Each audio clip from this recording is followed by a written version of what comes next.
Here's a guy who has some weird ideas about atheists.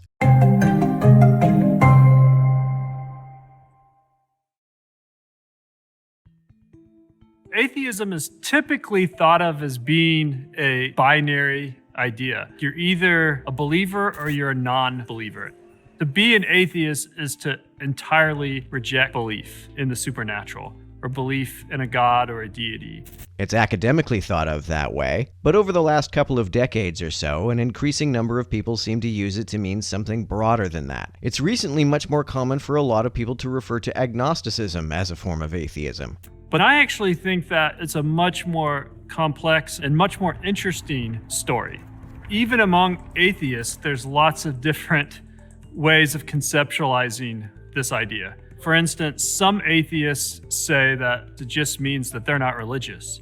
And it doesn't even necessarily mean that they have no interest in spiritual ideas or practices, but that they just reject traditional religious dogmas. Well, what does not religious mean? Depending on what you consider religion, a person could be non-religious while still believing in God. Such folks would not call themselves atheists. And has anybody ever claimed that being an atheist means not having any interest in spiritual ideas and practices? Other atheists actually can be thought of as being what's referred to as emotional atheists. I've never heard that term before. Who is referring to any atheist as an emotional atheist? They actually have a very negative feeling towards the divine, which is interesting because it suggests to be angry at something means at some level to have a concept of its existence. Why is that interesting? This dude says this like he thinks that having a concept of something's existence is somehow inconsistent with disbelieving in that concept. And what does it mean to have a concept of something's existence? People whom he characterizes as having a negative feeling toward the divine often more specifically have a negative feeling toward religion, which is not the same thing as the divine. Other atheists are what you might refer to as perhaps social atheists, in that they feel like there's no reason to have a public religious tradition, or they have no interest in the cultural religious practices, but are themselves interested in spiritual questions and even questions of the divine. Well, I myself am very interested in these questions. That doesn't mean that my atheism is merely public. If someone's interest in the divine to any degree means that they believe there is a God, I doubt that many, if any, of these folks call themselves atheists. So there's lots of different ways that atheists think about themselves, think about each other. None of which seem to me to be accurately described by the categories just listed. There's lots of different ways that believers think about atheists. It's often a very abstract concept, even though it seems so simple. Teleological thinking is really any type of thought process that involves assuming that there's purpose or design. And so it turns out that even though this really is a form of supernatural thinking, right, to assume there's some sort of grander purpose to things, only if you conflate grandeur with supernatural. The atheists aren't immune from this type of thinking. For instance, in studies of atheists who are asked to describe certain life events, they frequently use teleological language in their written description of those events. So, for instance, they might say, I didn't get this job and it wasn't meant to be. Yes, I've often been annoyed by the habit of doing this. Another one I hear is when people, including atheists sometimes, make moral condemnations by saying, you're not supposed to do X. Well, supposed by whom? Who's doing the supposing? However, I think this is a function of the conventions of the English language, at least as much as being indicative of some teleological intuition. Atheists also frequently use interjections like, oh my God. This is a linguistic convention, not some unconscious acknowledgement of the existence of God. As if there's a part of human nature, even if people consciously reject the supernatural, that pulls them to these ideas.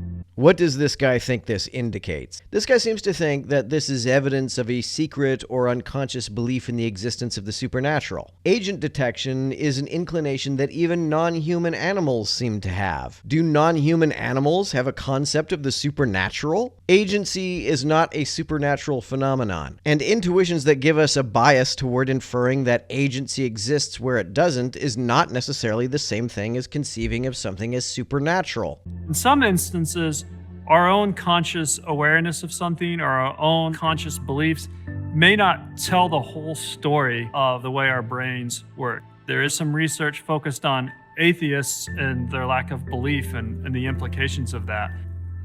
they asked atheists to say things that shouldn't bother them because they don't believe in God, such as wishing God would do harm to their friends. Now, believers don't like saying this stuff. And indeed, in these studies, when believers were asked to say that, if they complied, they immediately expressed that made them very uncomfortable. When atheists were asked to say these things, they reported immediately that it didn't bother them at all. But what's interesting about these studies is the researchers didn't just rely on people's self-report. They actually hooked them up to equipment that measures a physiological response. If you start to look a little bit deeper beyond self-report, a lot of times the body tells a different story than what we consciously report ourselves.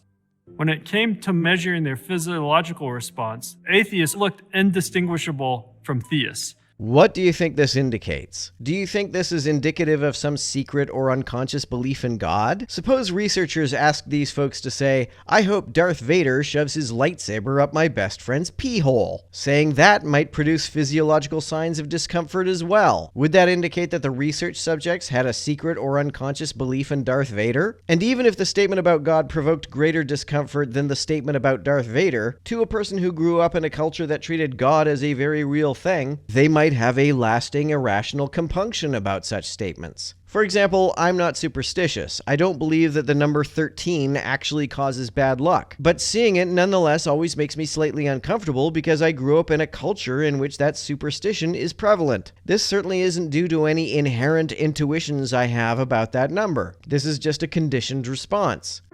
One of the biggest challenges that I think creates conflict between hardcore religious believers and hardcore atheists is a misunderstanding not just of each other, but of themselves.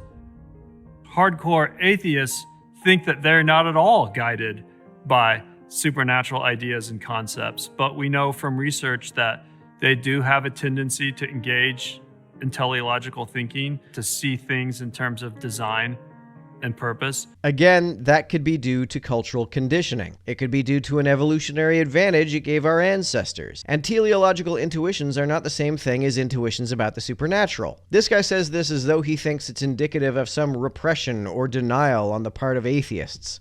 Likewise, on the other side, hardcore believers often think that most of their life decisions are guided by their spiritual nature, when in fact, like atheists, they also rely on evidence and science. They often have the same struggles, religious questions, and uncertainties that other people have. It's easy to divide people into groups over something that seems so powerfully different about people, such as whether or not they believe in a God or a particular religious tradition. But if we take a step back and try to look beyond these surface level differences that seem like they should divide us and turn us against each other, we'll see a deeper part of the human condition that really is a story of commonality and a story about what it means to be a complete human trying to live a flourishing life. This video seems to me like it misportrays both atheists and theists. I've never heard a theist say that most of their life decisions are guided by their spirituality. Even with respect to the few religious folks who do say that, I doubt they mean it in a way that is contradicted by the fact that they draw inductive inferences from evidence, or that they don't have questions and uncertainties about the doctrines of their religion. Also, this guy portrays the ostensibly innate tendency to intuit agency behind events that clearly aren't caused by agents, and the embracing of that intuition as evidence of actual agency, even when that doesn't follow or even make any sense, as a superficial difference. I don't agree that it's a superficial difference. In terms of its implications for what kind of societies we want to live in, it is a very consequential difference.